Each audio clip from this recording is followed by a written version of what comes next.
Hello friends, मोनोटोल academy में आपका स्वागत है। आज की इस वीडियो में हम पढ़ने वाले हैं क्लॉटिंग टाइम। क्लॉटिंग टाइम हम पहले भी डिस्कस कर चुके हैं friends. Bleeding time, clotting time, जो हमारा बेसिकली प्रोथ्रोम्बिन टाइम, ये सारी चीज़ें हम सारे पहले डिस्कस कर चुके हैं। एंड देन हम दोबारा डिस्कस करने वाले हैं। एक फ्रेंड की रिक्वेस्ट पे हम ये टॉपिक दोबारा पढ़ने वाले हैं। क्लॉटिंग टाइम बहुत ही इंटरेस्टिंग है। आप लैब के अंदर क्लॉटिंग टाइम जो है वो बेसिकली बहुत ही ये काफ़ी ज़्यादा प्रोसेस होने वाला टेस्ट है जो हॉस्पिटल्स में बहुत ज़्यादा होता है, ठीक है। ये टेस्ट जो ह्यूमन के अंदर जो आपका ब्लड है, ठीक है, ब्लड जो होता है वो कितने टाइम पे क्लॉट होता है। ब्लड का क्लॉट होने का एक टाइम होता है, टाइम पीरियड होता है, जो जिसको हम नॉर्मल रेंज कहते हैं, ठीक है। नॉर्मल जो रेंज होती है उस बीच में अगर आपका ब्लड क्लॉट हो रहा है तो वो नॉर्मल है। अगर बाय चांस वो बहुत ही ज़्यादा लेट क्लॉट हो रहा है या बहुत जल्दी क्लॉट हो रहा है अपने नॉर्मल टाइम से, तो फिर वो क्लिनिकल कंडीशन होती है, ठीक है। आज की इस वीडियो में हम स्टार्ट करते हैं clotting time. First of all हम इसका इंट्रोडक्शन डिस्कस करेंगे। इसका इंट्रोडक्शन है, clotting time is the period required for the blood to form a clot, which is the crucial and stopping bleeding. This is an important measure to assessing the bleeding ability to coagulate properly. Basically क्या होता है कि जब coagulation हमारा जो होता है, एक एंटी कोगुलेंट्स होते हैं, ठीक है, जो ब्लड को क्लॉट करने से रोकते हैं। तो बेसिकली क्या होता है, जो क्लॉटिंग टाइम पीरियड है आपका, तो कितने टाइम पे आपका ब्लड क्लॉट हो रहा है, ठीक है, ब्लड का जो थक्का है कितने टाइम पे वो जम रहा है, ठीक है, उसको क्या करते हैं, मेज़र करते हैं। क्योंकि क्या होता है कि काफ़ी सारी ऐसी क्लिनिकल कंडीशंस होती हैं जिसमें ब्लीडिंग डिसऑर्डर्स होते हैं, और कभी कोई एक्सीडेंट का केस हो गया, कोई सर्जरी का केस है, ऑपरेशन का केस है, तो किसी भी एनीथिंग जो भी आपका ये जितने भी चीज़ें होती हैं उन सब में क्लॉटिंग टाइम देखा जाता है, ठीक है। ये बहुत ज़्यादा इंपॉर्टेंट होता है। There are several test use to determine clotting time including. तो क्लॉटिंग टाइम चेक करने के लिए हम कई सारे टेस्ट करते हैं, ठीक है, जैसे like prothrombin time, activated partial thromboplastin time, जिसको हम शॉर्ट फॉर्म में एपीटीटी भी कहते हैं।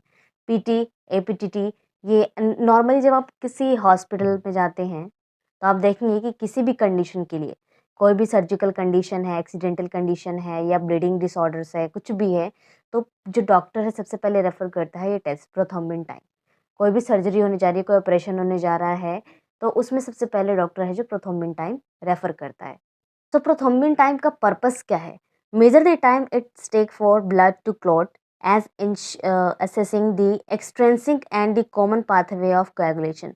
जो पाथवे है प्रोथ्रोम्बिन टाइम, आपने देखा होगा कि जो कोएगुलेशन पाथवे है, कोएगुलेशन पाथवे भी हम डिस्कस कर चुके हैं फ्रेंड्स, आप वीडियो देख सकते हैं, ठीक है।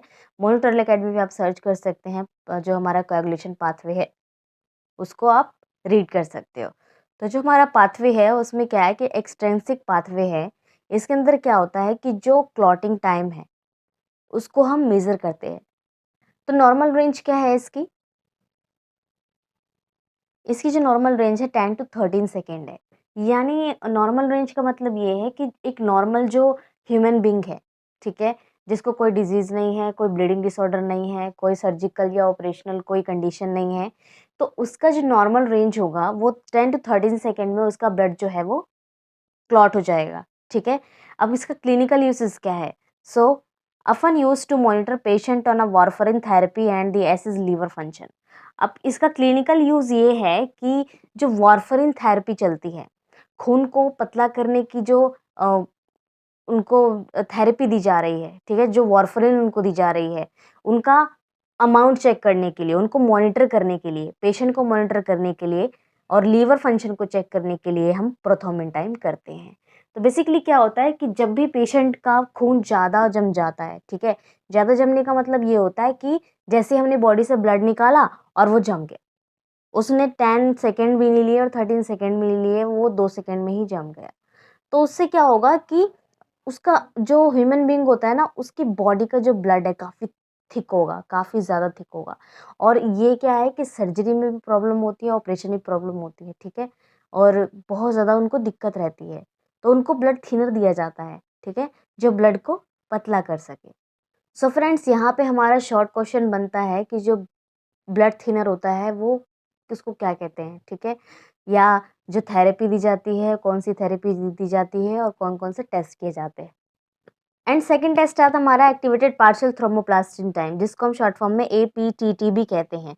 इसका जो पर्पस होता है basically elevates in the intrinsic and the common pathway of coagulation. तो हमारा पीटी जो है वो एक्सट्रिंसिक पाथवे को शो करता है और जो हमारा APTT है वो इंट्रिंसिक पाथवे को, ठीक है। इसकी जो नॉर्मल रेंज है 20 to 36 सेकेंड है, ठीक है। पीटी के कंपैरिजन में इसका टाइम थोड़ा ज़्यादा है, ठीक है, क्योंकि ये इंट्रिंसिक पाथवे को शो कर रहा है। एपीटीटी के क्लिनिकल यूजेस क्या हैं? Use to monitor heparin therapy. अब क्या है कि जो एक्सट्रिंसिक पाथवे था उसमें तो वार्फरिन थेरेपी दी जा रही थी, इसमें क्या है कि हेपरिन थेरेपी दी जाती है, डायग्नोज ब्लीडिंग डिसऑर्डर्स, ठीक है। इसमें क्या करते हैं, हम डायग्नोज करते हैं ब्लीडिंग डिसऑर्डर। अब थर्ड आता है हमारा ACT, activated clotting time. Activated clotting time जो है हमारा, इसका पर्पस क्या है? Measure the time of takes the whole blood to clot. Whole blood clot होने में कितना टाइम ले रहा है and often use during the surgeries and monitor high doses heparin therapy. तो क्या है कि ये मॉनिटर करता है जब हाई डोज थेरेपी दी जाती है ड्यूरिंग सर्जरी के दौरान, तब ये ACT टेस्ट किया जाता है, ठीक है। एक्टिवेटेड क्लॉटिंग टाइम, इसकी जो नॉर्मल रेंज है जनरली है around 7 to 180 second, but can very depending on the clinical context. Context जो होता है बेसिकली जो क्लिनिकल कंडीशन है उस पर भी डिपेंड करता है और वेरी करता है, ये कम ज़्यादा हो सकता है। Factor affecting clotting time. Clotting time के कौन-कौन से फैक्टर अफेक्ट करते हैं? Several factor can influence so influence clotting time including. तो यहाँ पे है सबसे फर्स्ट ऑफ ऑल जो हम पढ़ने वाले हैं फैक्टर अफेक्टिंग के अंदर फर्स्ट पॉइंट है हमारा मेडिकेशन। मेडिकेशन क्यों? क्योंकि blood thinner like warfarin and heparin can prolong clotting time. तो क्या करता है कि ये क्लॉटिंग टाइम को ना बढ़ा देता है, ठीक है। तो ब्लड थिनर अगर कोई ले रहा है, कोई मेडिकेशन के अंदर ब्लड थिनर ले रहा है, तो वो फैक्टर इफेक्ट कर सकता है क्लॉटिंग टाइम के अंदर, ठीक है। Liver function, so the liver produce most of the clotting factors, so liver disease can affect clotting time. अब बाई चांस सपोज कीजिए कि आपका जो लीवर है, लीवर क्या कर रहा है कि वो क्लॉटिंग फैक्टर्स प्रोड्यूस करता है, ठीक है। क्लॉटिंग फैक्टर्स अगर लीवर सपोज कीजिए कि वो उसमें कुछ इफेक्ट आ जाए, कोई डिजीज हो जाए लीवर में और वो अपना नॉर्मल फंक्शन ना करे, मतलब कि जितना क्लॉटिंग फैक्टर वो रिलीज कर रहा था नॉर्मल रेंज में, वो हायर रेंज में रिलीज करे या उससे कम रिलीज करे, तो लीवर फंक्शन भी कहीं ना कहीं फैक्टर इफेक्ट करता है क्लॉटिंग टाइम के अंदर, ठीक है। विटामिन के is essential for the synthesis of certain clotting factor. तो सर्टेन क्लॉटिंग फैक्टर क्या है कि विटामिन के लेवल्स भी है, उस पर भी डिपेंड करता है, ठीक है। जो विटामिन के का सिंथेसिस होता है उसमें क्लॉटिंग फैक्टर्स भी असेंशियल होते हैं। तो इससे ये क्या होता है, ये कभी कभी अगर किसी कंडीशन में विटामिन के जो है वो सिंथेसिस कम हो रहा है या ज़्यादा हो रहा है, उसमें भी क्या होता है कि क्लॉटिंग टाइम जो है वो इफ़ेक्ट हो सकता है। तो कई सारे ऐसे वेज़ हैं जिसमें क्या है कि क्लॉटिंग फैक्टर जो है कहीं न कहीं क्लॉटिंग टाइम को इफ़ेक्ट करता है। अब हम लेते हैं जेनेटिक डिसऑर्डर। जेनेटिक डिसऑर्डर के अंदर जैसे लाइक अ कंडीशन हो गया हेमोफीलिया का, can significantly prolong clotting time. अब क्या है कि ये सिग्निफिकेंटली ही प्रोलॉन्ग हो जाता है इसका क्लॉटिंग टाइम, ठीक है। जेनेटिक डिसऑर्डर के अंदर क्या होता है, जेनेटिक डिसऑर्डर एक ऐसी चीज़ है जिसके अंदर क्या होता है कि आपका जेनेटिकली ही वो बढ़ रहा है, घट रहा है, ठीक है। वो कंडीशन लाइक अ हीमोफीलिया ले लेते हैं। इसके अंदर क्या होगा, आपका क्लॉटिंग टाइम जो है वो ज़्यादा ही आएगा, ठीक है। तो एक जेनेटिक डिसऑर्डर ह्यूमन बॉडी के अंदर होता है, अगर ह्यूमन की बॉडी के अंदर जेनेटिक डिसऑर्डर है, तो उस केस में उनका जो क्लॉटिंग टाइम है ऑलरेडी कम होगा या घट रहा होगा, ठीक है। तो अगर किसी में बहुत ही एबनॉर्मल वैल्यू आ रही है क्लॉटिंग टाइम की, तो भी कोई डिसऑर्डर है। अगर बहुत ज़्यादा वैल्यू आ रही है देन द हायर, तो देन द नॉर्मल बहुत ज़्यादा हायर आ रही है, तो उसमें भी प्रॉब्लम है, ठीक है। सो क्लिनिकल सिग्निफिकेंस, इसका जो क्लिनिकल सिग्निफिकेंस है, डायग्नोजिंग ब्लीडिंग डिसऑर्डर। सबसे पहले हम ब्लीडिंग डिसऑर्डर को डायग्नोज करेंगे। कंडीशन लाइक हेमोफीलिया, वॉन ब्रेलवेल disease and the other clotting factor deficiencies. तो इन सारी कंडीशंस के बारे में सबसे पहले हम क्या करते हैं, डायग्नोज करते हैं, ठीक है। And monitor anticoagulants therapy, monitoring and जो एंटीकोगुलेंट थेरेपी है उसको मॉनिटर करेंगे। So ensuring that a blood thinner are effective without causing excessive bleeding. तो जब ब्लड थिनर कोई पेशेंट ले रहा है तो हमें वो भी चेक करना है कि जो ब्लड थिनर की डोजेज़ आप उनको दे रहे हैं, वो कोई कॉजेज़ तो नहीं कर रहा उनकी बॉडी के अंदर या एक्सेसिव ब्लीडिंग तो नहीं कर रहा, ठीक है? क्योंकि क्या होता है कि जब आप ब्लड थिनर देते हैं, तो क आपको अमाउंट पता नहीं होता कि कितना ब्लड थिनर देना है। आप एक एग्ज़ैक्ट अमाउंट नहीं देते हैं, जितना आप दे रहे हैं वो वर्क कर रहा है, नहीं कर रहा है, वो भी आपको चेक करना होता है। ठीक। सो प्री सर्जिकल असेसमेंट हमारा है डायग्नोसिस में। प्री सर्जिकल असेसमेंट क्या होता है? Since the liver produce clotting factor, it's a function can be assessed through clotting time test. तो क्या होता है कि अगर आपका जो है लीवर जो है प्रोड्यूस कर रहा है क्लॉटिंग फैक्टर, तो जब भी आप कोई फंक्शन असिस्ट करते हैं, तो उससे पहले आपका क्लॉटिंग टाइम टेस्ट होता है। जैसा कि मैंने आपको वीडियो के स्टार्टिंग में बताया था, कोई भी सर्जिकल प्रोसीजर, ऑपरेशन प्रोसीजर है ब्लीडिंग डिसऑर्डर के रिगार्डिंग, तो सबसे पहले प्रोथ्रोम्बिन टाइम टेस्ट किया जाता है। Liver disease assessment. So since the liver produce clotting factor, its a function can be assessed their clotting time test. तो क्या होता है कि अगर liver disease assessment हम इसके अंदर क्या करते हैं, सबसे पहले हम चेक करते हैं कि जो लीवर है वो क्लॉटिंग फैक्टर जो प्रोड्यूस कर रहा है उसका जो फंक्शन क्या है, इसके लिए हम क्या करते हैं कि क्लॉटिंग टाइम टेस्ट करते हैं। टेस्ट के अंदर सबसे पहले आता है हमारा ब्लड सैंपल कलेक्शन। तो सबसे पहले आप क्या करते हैं, पेशेंट के पास जाकर उनका ब्लड ड्रॉ करते हैं, ठीक है? किसके थ्रू? वेन के थ्रू, ठीक है? उसके बाद आप लेबोरेटरी एनालिसिस करेंगे। लेबोरेटरी एनालिसिस के अंदर क्या होता है? The sample is analysed using specific reagent to measure the time it takes for a clot formation. Laboratory analysis के अंदर आपने अगर लैब में वर्क किया है, ठीक है? तो आपने जो क्लॉटिंग टाइम चेक करते हो, प्रोथर्मिन टाइम चेक करते हो, उसके लिए रिएजेंट्स आते हैं, ठीक है? जिसको आप वो फ्रीजर में रखते हैं, रेफ्रिजरेटर में रखते हैं, ठीक है? टेम्परेचर पे। तो जब भी आपको टेस्ट लगाना होता है, तो 10 से 15 मिनट आप उसको पहले रूम टेम्परेचर पे लेके आते हैं। तो वो जो आप यूज़ कर रहे हो, जो रिएजेंट यूज़ कर रहे हो, वो ठीक है, एनालाइज़िंग के लिए लेबोरेटरी के अंदर वो क्या होते हैं, टेस्ट परफ़ॉर्म होते हैं, ठीक है? एंड फ्रेंड्स हमारा लास्ट आता है, हमारा लास्ट जो है interpretation of result. Interpretation is the most important. हमारे टेस्ट जितने भी होते हैं, सबसे हम रिज़ल्ट की ही बेसिकली रिज़ल्ट लाने के लिए हम टेस्ट परफ़ॉर्म करते हैं।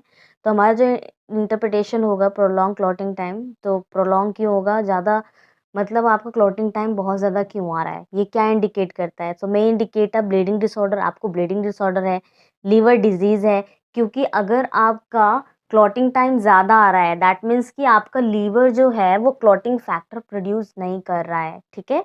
सो और the effect of anticoagulants medications, तो ये क्या कर रहा है, आपका जो एंटीकोगुलेंट मेडिकेशंस है वो भी क्या है कि इफेक्ट कर रही है, ठीक है? तो आपका जो क्लॉटिंग टाइम है वो बहुत ज़्यादा आ रहा है, ठीक है?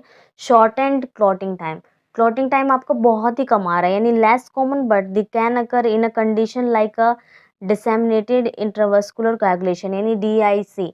डीआईसी क्या है? एक प्रोफाइल होता है जिसके अंदर सारे टेस्ट होते हैं। ये एक कंडीशन होती है जिसके अंदर काफ़ी ज़्यादा कम क्लॉटिंग टाइम आता है। तो फ्रेंड्स यहाँ पे क्या है कि हमने क्लॉटिंग टाइम के अंदर देखा कि जब भी कोई ऑपरेशनल या सर्जिकल या कोई ब्लीडिंग या कोई एक्सीडेंटल केस होता है जिसमें ब्लीडिंग हो रही है, तो सबसे पहले ये चेक किया जाता है कि जो ब्लीडिंग है उसकी बॉडी के अंदर जो पहले से ही आपने एक खुद के लिए एंटीबायोटिक है, ठीक है? आप खुद के लिए एक प्रोटेक्टर हैं, आपकी बॉडी के ही अंदर आपका जो है मेडिकेशन है, ठीक है?